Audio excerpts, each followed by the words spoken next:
whichever industry we came in, I think it's a bit of disruption to the regular businesses. And the minute we achieve this disruption goals, then we sit and could not understand why so much resistance coming in this country. Slowly we understand this is oligopoly, monopoly capital who is behind this media ownership, which do not want any new competitor to come in the country.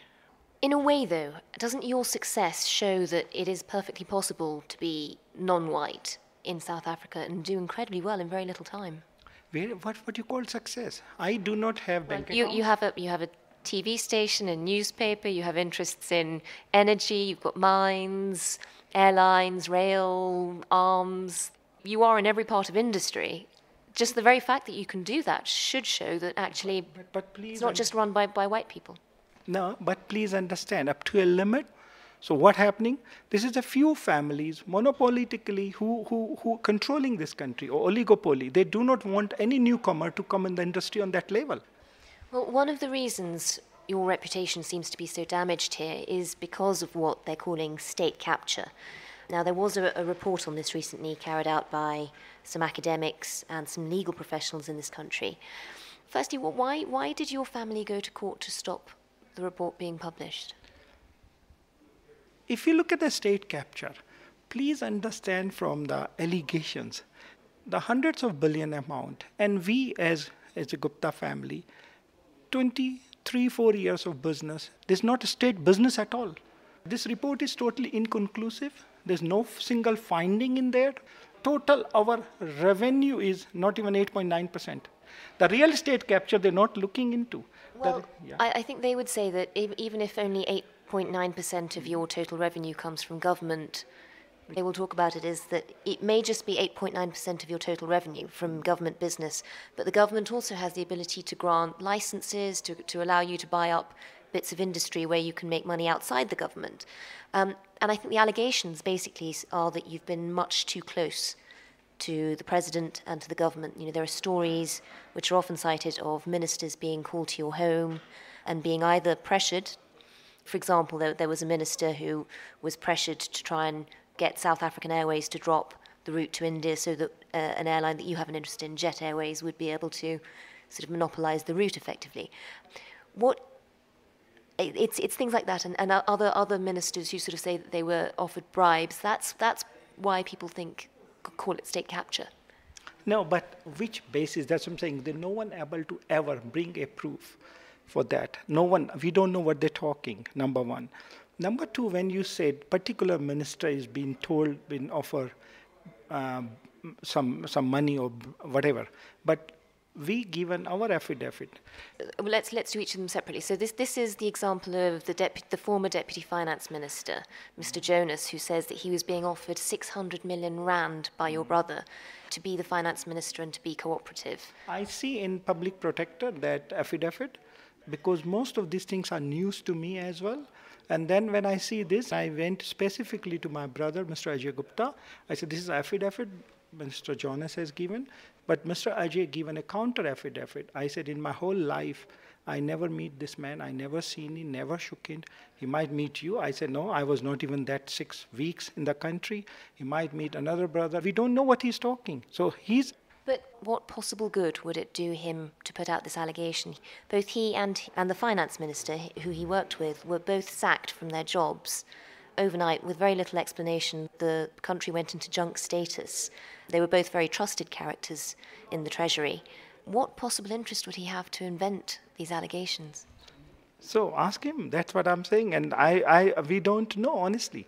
We don't know why our name is being dragged in all these things without any reason why we will be doing that.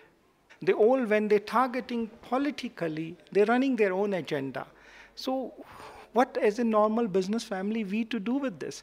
So one of the other things that comes up in the state capture report is sort of examples like the coal that you were talking about. So your family took over Optimum coal mine, and the price that the government energy company paid for coal went from, I think it was 150 per tonne, 150 rands per tonne under your predecessors, Glencore, and then it went up to 571. 150. We honoring 100%. That's what the misperception they're creating. Are you not being paid 571 rands per ton? This contract exactly getting paid, not even now, until next 2018. We're paying exactly 150 what Glencore was paying. Has Eskom given you another contract for the same mine, which is now worth 571 rands per ton? No, it's not ours. It was in business rescue. And I'm saying our prices are transparent. You can take from Eskom, you can take our contract for authenticity. We can give it to you. Do you absolutely deny that there's been a change in the price since you took it over? Yes, the both original contract are at original price. Yes, ma'am. And how can you afford to keep it running? No, definitely. Our effectiveness, that's what I'm saying. They should appreciate. This is what they should know. They was asking to increase this price 3 times and this and that. That's what they put on business rescue. That's what we are running efficiently. It's a successful business. One of the other cases that was cited by the report was in transport of railways. How much does your family know about railways? Not at all. Not at all. So why was China South Rail, who presumably know a lot about railways, why were they paying the Gupta family 21% advisory fee on all the deals they were getting? Who's spreading that? Ask them, provide any. You can dream tomorrow about anything and everything and you can ask me. How should I answer it? So the Gupta family is definitely not getting any kind of cut from China South Rail? No, not at all. You absolutely deny that altogether? Yes, for sure. We have nothing to do with this. You're getting no money out of railways? No. If this is all completely untrue, why aren't you suing? Why aren't you suing the state capture report? Why aren't you suing people who are talking about this all the time? When you stay a little more in South Africa, you will understand how South Africa legal senior councils work, how the system work, and I have to run my active business, 7,500 employees, who is hopefully looking at my family to give every month salary. I look after my business or I go for this gossip newsletters. What should I do? Please. Some people think one of the reasons that you're not just surviving but doing very well is because of your close relationship with the president, President Zuma. His son worked for you for a number of years. You have business interests together. His daughter did, his wife. Do you think, given that you do sometimes put in bids for government business, especially in government contracts and state-owned industry and state-owned companies, is there a conflict of interest there? No, which contract? Please, show me the contract. Have you won no government contract? I'm saying show me one contract. You do some business with the government. 8.9% of your revenue since last year comes from government contracts directly, and that's not including the ones that the government can make it easier for you to get. Do you think it's difficult, given your relationship with President Zuma? No. Do conflicts of interest arise? No, ma'am. Their monopoly capital do not want us to do business in this country because it's affecting their oligopoly in this country. There is currently a vote of no confidence about to be called on President Zuma. Political matter, please. Do you feel guilty? Because part of the reason that's being cited is the Gupta family. Nothing to do with us. We are a simple business family. Talking of political matters, though, the Democratic Alliance has called your role in this country treason. The EFF, Julius Malema, has described the Gupta family as crooks, but also said that he's scared for his life because he feels that he's being tracked by private detectives that have been put on him. And even the Deputy President, this is the ANC itself, the Deputy President, Cyril Ramaphosa, has said, and it's no interest for him, for his government, to say that resources that rightfully belong to the people of South Africa have been used by your family, and he won't remain quiet about it anymore. Sorry, what Deputy President saying? Please repeat.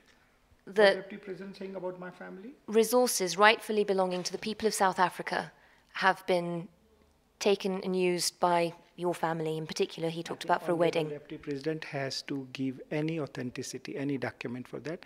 He's been, I think, misinformed about this. This is not true. I'm happy to cooperate any credible probe, any information you want. I will be very pleased to cooperate and give all authenticity, which I believe is not true. If President Zuma does lose the vote of no confidence, clearly everybody who could succeed him sounds like they would be against you.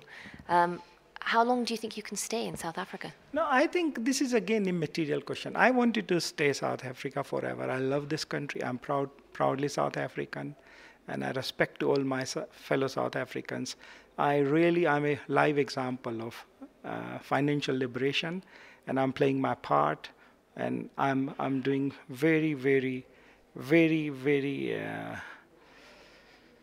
ethical job.